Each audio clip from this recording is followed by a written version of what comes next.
डर, एक एहसास।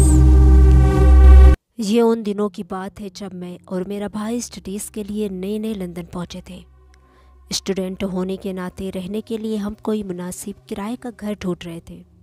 किसी ने हमें एक फ्लैट के बारे में बताया जिसका किराया बहुत कम था और इत्तेफाक से वो मेरे कॉलेज के नज़दीक था, जबकि भाई को वो फ्लैट अपने कॉलेज से काफ़ी दूर पड़ रहा था। इसलिए मजबूरन मुझे अकेले उस फ्लैट में शिफ्ट होना पड़ा, क्योंकि इससे सस्ता फ्लैट नहीं मिल सकता था। उस फ्लैट की मालिका एक 80 साला अंग्रेज़ बूढ़ी औरत थी। वो मुझसे बहुत मोहब्बत से मिली और एडवांस वगैरह भी नहीं मांगा। हाँ, एक वादा लिया कि हर माह की पहली तारीख को किराया अदा करना होगा। खैर, मैं अपना सामान लेकर फ्लैट में शिफ्ट हो गया। कुछ दिन तो बड़े आराम से गुजरे। एक रात मैं गहरी नींद में सो रहा था। अचानक महसूस हुआ जैसे कोई खिड़की खटखटा रहा हो। मेरी आंख खुल गई। मैंने खिड़की की जानिब देखा तो 2 हाथ खिड़की के शीशे पर नजर आए। मैं उछलकर अपने बिस्तर से बाहर निकला और तेज़ी से खिड़की के नज़दीक आया। 2 हाथ गायब हो चुके थे। मैं वहीं खड़ा का खड़ा रह गया। दिल बुरी तरह धड़क रहा था। तभी अचानक एक ख्याल मेरे रोंगटे खड़े कर गया। मेरा फ्लैट तो तीसरी मंजिल पर था और कुछ इस तरह बना हुआ था कि खिड़की तक पहुंचने का कोई रास्ता ही नहीं था। कोई हवा में लटक कर कैसे खिड़की खटखटा सकता है? मेरा जिस्म पसीने से भीग गया। मैंने कमरे की लाइट जला दी, लेकिन डर किसी सूरत कम नहीं हो रहा था। तभी फिर से खिड़की पर जोरदार दस्तक हुई। खौफ से मेरे रोंगटे खड़े हो गए। सामने खिड़की पर वही 2 हाथ नजर आ रहे थे। अचानक कमरे में घुप अंधेरा छा गया। लंदन में तो लाइट जाने का तस्वुर ही नहीं है। एक लम्हे को तो खौफ से मैं बिल्कुल बेचैन हो गया। तभी मुझे ऐसा महसूस हुआ जैसे खिड़की खुल रही हो। मैं उठा और पूरी कुव्वत से बाहर की तरफ भागा। अंधेरे में मुझे दरवाज़ा भी नहीं मिल रहा था। मैं इधर उधर हाथ मार रहा था। तभी लाइट आ गई। मैं पीछे देखे बगैर दरवाज़ा खोला और बाहर निकल आया। अंदर कमरे से लगातार दस्तक की आवाज़ सुनाई दे रही थी। मैं फ्लैट के बाहर खड़ा सोच रहा था कि अब क्या करूं। चारों तरफ सन्नाटा था। उस टाइम मोबाइल फ़ोन का दौर शुरू नहीं हुआ था कि भाई को ही फ़ोन कर लेता। टेलीफोन अंदर कमरे में था।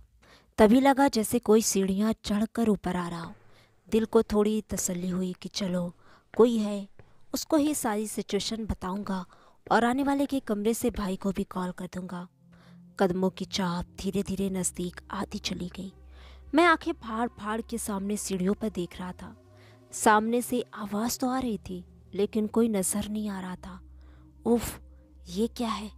मुझे चिड़चिड़ी सी आ गई। मैंने बिना सोचे समझे सामने वाले फ्लैट का दरवाज़ा ज़ोर से धड़धड़ाया, जो मिसेस रॉबर्ट का था, और ये देखकर हैरान हो गया कि दरवाज़ा खुला हुआ था।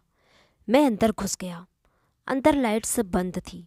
बस सामने कमरे से हल्की रोशनी बाहर आ रही थी। मैंने कमरे के दरवाजे पर जाकर आवाज़ दी, मिसेस रॉबर्ट, लेकिन कोई जवाब नहीं आया। शायद वो कोई मेडिसिन लेकर सोती हूँ, मैंने सोचा, और झिझकते हुए कमरे के अंदर दाखिल हो गया। वो सामने ही कुर्सी पर बैठी हुई थी। अरे, ये तो जाग रही हैं, फिर जवाब क्यों नहीं दे रही थी? मैं आहिस्ता आहिस्ता चलता हुआ उनके नज़दीक पहुंचा। मिसेस रॉबर्ट, मैंने एक बार फिर आवाज़ दी। फिर मैं शॉक्ड रह गया। उनकी बेजान आंखें मुझे घूर रही थी। मैं लरस कर पीछे हट गया। वो मर चुकी थी। तभी उनके कमरे की खिड़की पर दस्तक हुई। मैंने घबरा कर देखा तो खिड़की पर वही 2 हाथ चिपके नजर आ रहे थे। मेरी आंखों के सामने अंधेरा छाता महसूस हुआ। मैं लड़खड़ा गया। तभी मेरा हाथ गले में लटकती हुई तावीज़ पर पड़ा। मैंने उसे मजबूती से पकड़ा और लड़खड़ाते कदमों से फ़ोन की तरफ बढ़ा। पुलिस को फ़ोन करके बस इतना ही बता सका कि यहाँ एक लेडी की डेथ हो गई है। उसके बाद मेरा जहन तारीकियों में डूब गया। जब मेरी आँख खुली तो मेरा भाई मेरे पास खड़ा था। सुबह हो चुकी थी और मिसेस रॉबर्ट की लाश पुलिस ले जा चुकी थी। उनकी मौत नेचुरल बताई गई, लेकिन मुझे यकीन नहीं हो रहा था। मुझे लग रहा था कि उनका मरना रात वाले वाक़ये से जुड़ा है।